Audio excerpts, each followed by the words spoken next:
छठ पूजा करने वाले हो जाओ सावधान। संत रामपाल जी महाराज ने बताया। छठ का असली रहस्य क्या? छठ पूजा से सच में मिलती है मुक्ति? क्या सूर्य देव को जल चढ़ाना शास्त्रों के अनुसार है? संत रामपाल जी महाराज ने खोला छठ पूजा का रहस्य। जानिए क्यों यह परंपरा हमें असली भगवान से दूर ले जा रही है। देखिए पूरी सच्चाई इस वीडियो में। हर साल कार्तिक महीने में जब सूर्य अस्त होता है, लाखों लोग नदियों और तालाबों के किनारे दीप जलाते हैं, गन्ना, ठेकुआ और दूध से भरे बर्तन लेकर खड़े रहते हैं और मानते हैं कि यही है छठी माई की पूजा, यही है सूर्य देवता की आराधना। लेकिन क्या आपने कभी सोचा है, क्या सच में सूर्य को जल चढ़ाने से पाप धुल जाते हैं? क्या सूर्य जो लाखों किलोमीटर दूर है हमारे दूध और जल को स्वीकार कर सकता है? या फिर यह एक ऐसी परंपरा है जो असली परमात्मा से दूर ले जा रही है? छठ पूजा भारत के सबसे महत्वपूर्ण त्योहारों में से एक है। छठ के मौके पर घर जाने वालों की भी अभी से ही भीड़ जो है वो बढ़ने लगी है, जो मुख्य रूप से बिहार, झारखंड, पूर्वी उत्तर प्रदेश, नेपाल के निवासियों तथा विश्व के अन्य हिस्सों में फैले हुए प्रवासी भारतीयों द्वारा मनाया जाता है।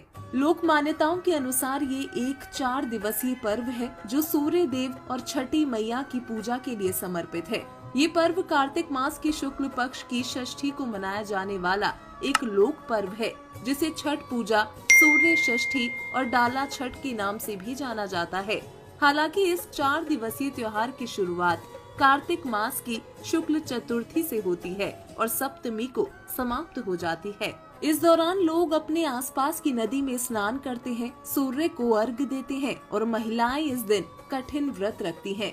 उनका मानना है कि छठ व्रत रखने से संतान को लंबी आयु, सुख समृद्धि प्राप्त होती है और निसंतान को संतान की प्राप्ति होती है। ऐसे में प्रश्न उठता है कि क्या वाकई छठ व्रत रखने से संतान की प्राप्ति संभव है? क्या माताओं द्वारा छठ व्रत रखने से उनकी संतान की लंबी आयु हो सकती है? क्या सूर्य देव को अर्घ्य देने और छठ मैया की पूजा करने से सुख समृद्धि प्राप्त हो सकती है? क्या सूर्य उपासना व छठ व्रत रखना शास्त्र सम्मत है?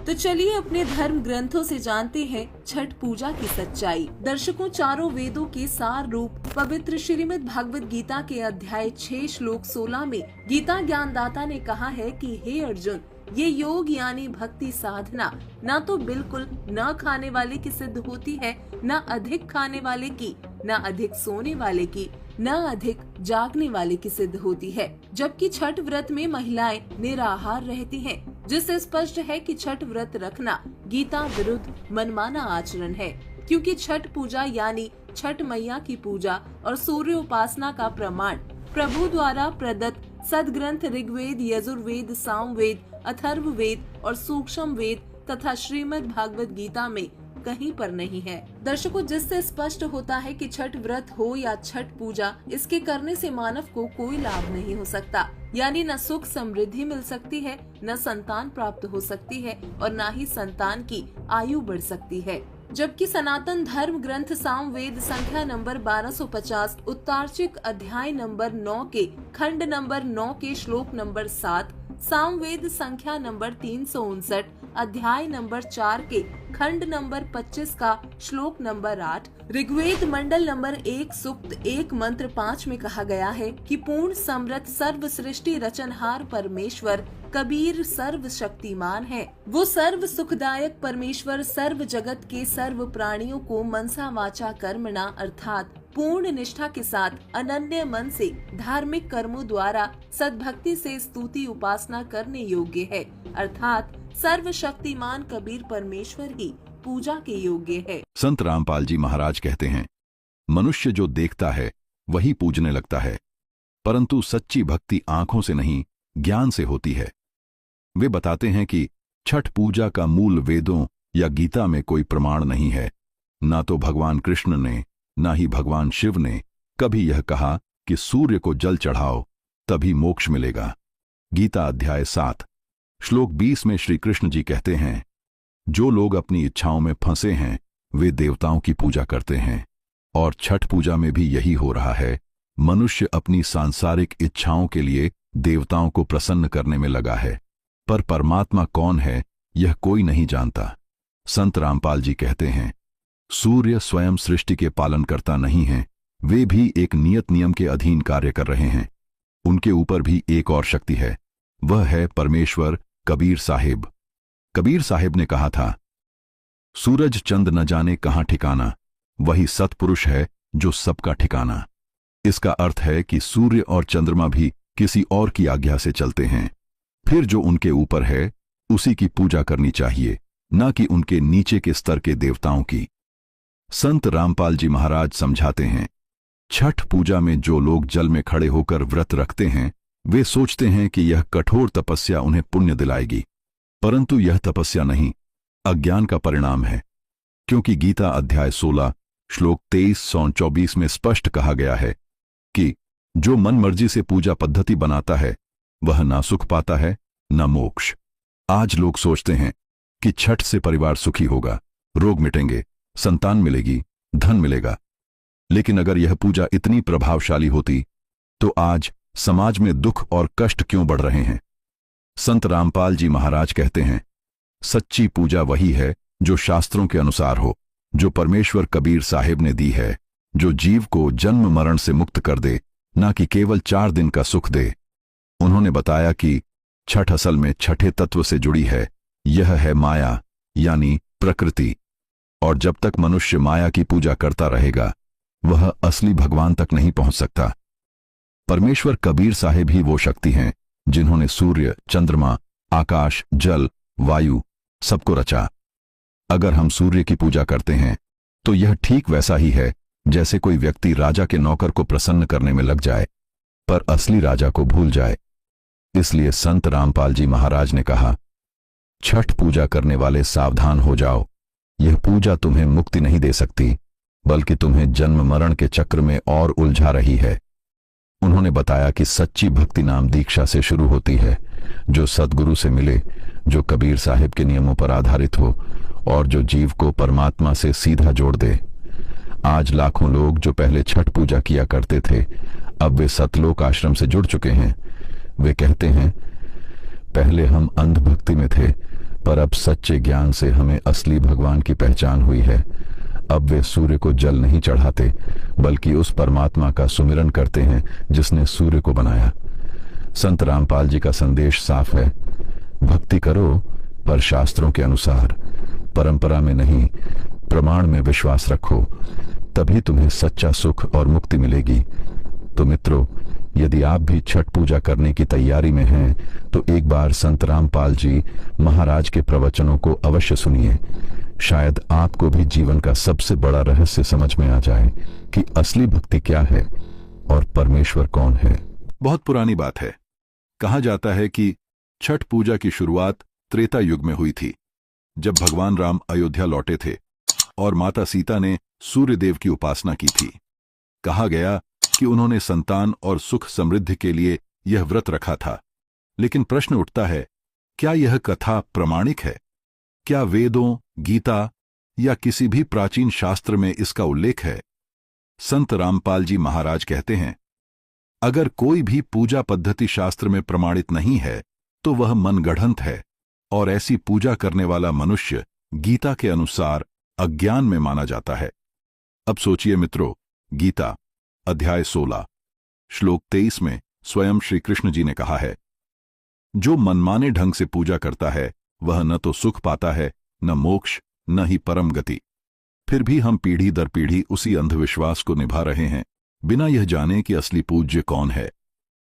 छठ पूजा का अर्थ छठा दिन बताया जाता है, यानी कार्तिक शुक्ल पक्ष की षष्ठी तिथि।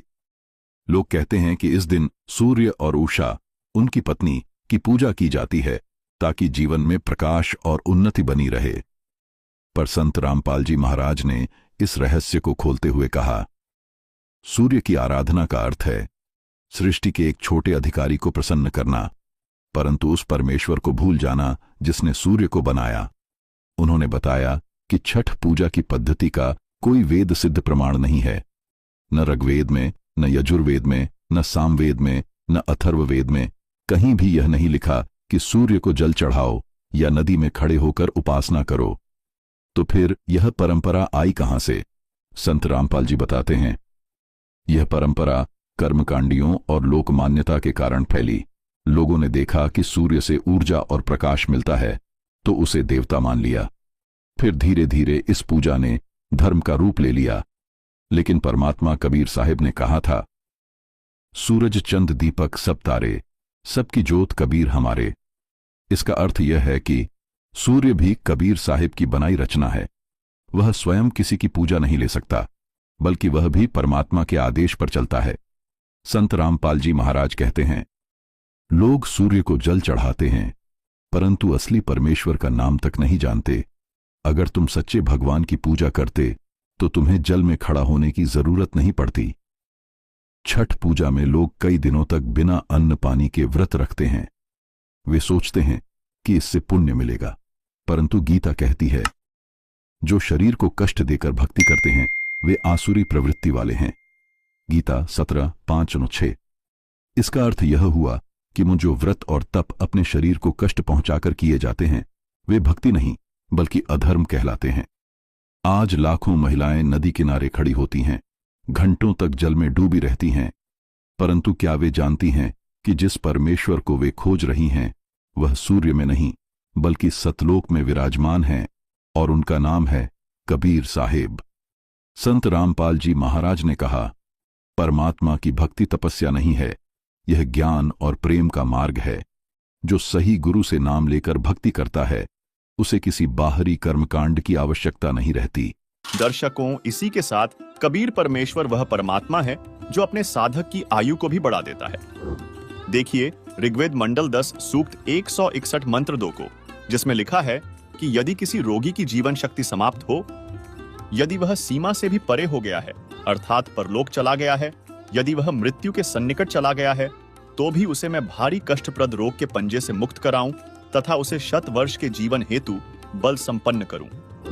यही प्रमाण ऋग्वेद मंडल नंबर 9 सूक्त 80 मंत्र 2 में है, जिसमें लिखा है, हे परमात्मन, आप उपासकों की आयु के बढ़ाने वाले हैं। इसके अलावा सामवेद मंत्र संख्या 822 में लिखा है कि सनातन अर्थात अविनाशी कबीरदेव अर्थात कबीर परमेश्वर मानव रूप धारण करके अर्थात गुरु रूप में प्रकट होकर हृदय से चाहने वाले, श्रद्धा से भक्ति करने वाले भक्तात्मा को 3 मंत्र अर्थात नाम उपदेश, जिनका संकेत गीता अध्याय 17 श्लोक 23 में ओम तत् सत के रूप में है, देकर पवित्र करके जन्म व मृत्यु से रहित करता है तथा उसके प्राण अर्थात जीवन श्वासों को जो संस्कारवश गिनती के डाले हुए होते हैं को अपने भंडार से मित्रता के आधार से पूर्ण रूप से बढ़ाता है, जिस कारण से परमेश्वर के वास्तविक आनंद को अपने आशीर्वाद प्रसाद से प्राप्त करवाता है।